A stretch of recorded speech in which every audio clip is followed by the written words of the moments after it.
Mr. Villegas, thank you for having an interview with us, UN News. You're here in New York for a visit at the UN headquarters. What's the purpose of this visit, and who did you meet?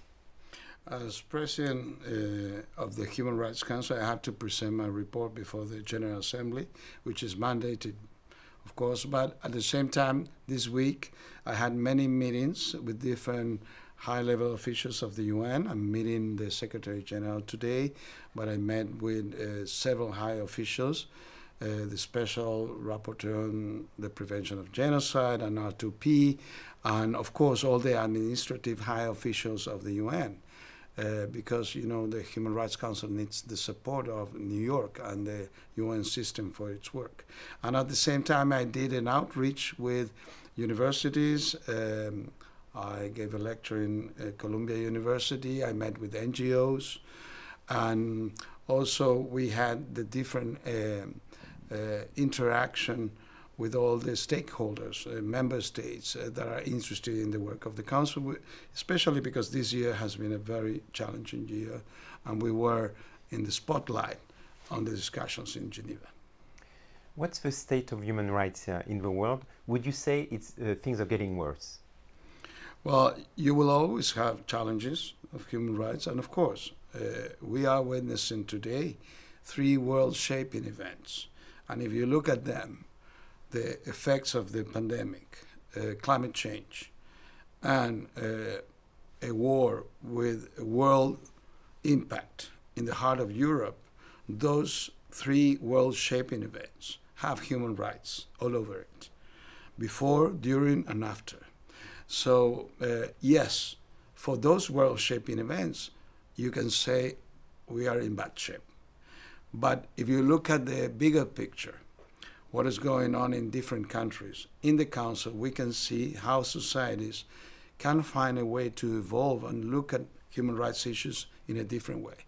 So you have many countries from the global south, as I said, that have made changes, positive changes on human rights issues, whether it's abolition of the death penalty, abolishing legislation criminalizing same-sex relationships, and many jurisprudence advances. And some other countries from the West, or very strong democracies, unfortunately had not an evolution, but a regression in the way to look at some human rights issues. So it's a very complicated situation with a mainstreaming of problems that we are all worried, and that is why the Council has become one of the intergovernmental bodies of the whole UN system with the highest presence in social media, because people feel, identify what we do, and we deal with world-shaping events. But you know, in the underneath, societies are evolving, are changing, and I hope that we can continue also that trend of positive trend. When you started at your position as President of the Human Rights Council at the beginning of this year, you said you wanted to avoid the politicization of the session of the Human Rights Council this year. Do you think you have succeeded? Well, if you look what happened, I was the captain of a boat in the middle of a tsunami. So I had a lot of pressure to put all the weight in the front or in the back of the boat. And I decided not to do it because I had a responsibility to keep the boat floating. And if you look at that, with a very difficult situation, geopolitical, let's remember that when I started as president, Russia was a full member of the Human Rights Council. It was the first time of having the permanent, the P5 there as members of the Council. So the expectations we had of constructive engagement and dialogue was completely changed by everything that happened. And so I think that we were able not to disrupt the work of the Council and the outcomes, regardless of the difficult moment that we were experiencing. And if you look, we approved 97 resolutions, many of them very, very important for present and future generations.